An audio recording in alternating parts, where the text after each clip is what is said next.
পবিত্র ঈদুল আজহার আগে দেশের বাজারে স্বর্ণ রূপার দাম এক লাফে অনেকটাই বাড়ানোর সিদ্ধান্ত নিয়েছে বাংলাদেশ জুয়েলার্স অ্যাসোসিয়েশন। এবার ২২ ক্যারেটের এক ভরি স্বর্ণের দাম ২,১৫৮ টাকা বাড়ানো হয়েছে, যার ফলে প্রতি ভরি স্বর্ণের নতুন দাম দাঁড়িয়েছে ২,৩৮,১২১ টাকা।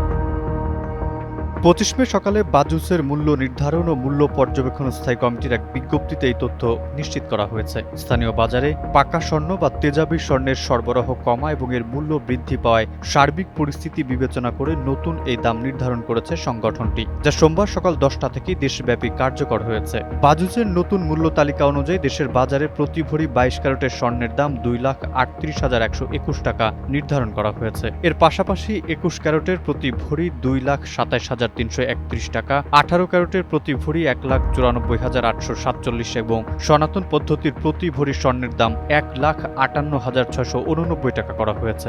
এর আগে গত ২৩ মে বাজুস স্বর্ণের দাম ভরিতে ২,১৫৮ টাকা কমিয়েছিল, যার ফলে ২২ ক্যারেটের ভরি দাঁড়িয়েছিল ২,৩৫,৯৬৩ টাকায়। ২ দিনের ব্যবধানে সেই কমতি দাম আবারও একই অঙ্কে বেড়ে গেল।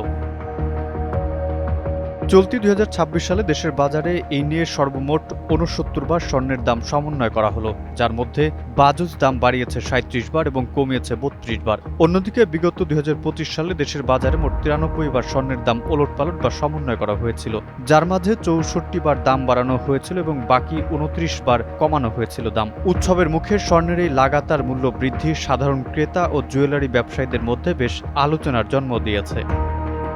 স্বর্ণের দাম বৃদ্ধির সুনির্দিষ্ট ঘোষণার পাশাপাশি এবার দেশের বাজারে রূপার দামও ভরি প্রতি একযোগে বাড়ানো হয়েছে। বাজুস ২২ ক্যারেটের প্রতি ভরি রূপার দাম ১১৭ টাকা বাড়িয়ে নতুন মূল্য নির্ধারণ করেছে ৫,০৭৪ টাকায়। এছাড়া নতুন তালিকায় ২১ ক্যারেটের প্রতি ভরি রূপা ৫,৫৪০, ১৮ ক্যারেটের প্রতি ভরি ৪,৭২৪ এবং সনাতন পদ্ধতির প্রতি ভরি রূপার দাম ৩,৫৫৮ টাকা নির্ধারণ করা হয়েছে। চলতি বছর এখন পর্যন্ত রূপার দাম মোট ৪০ বার সমন্বয় করা হয়েছে, যার মধ্যে ২২ বার দাম বাড়ানো হয়েছে এবং ১৮ বার কমানো হয়েছে, যেখানে ২০২৫ সালে রূপার দাম সমন্বয় হয়েছিল মাত্র ১৩ বার।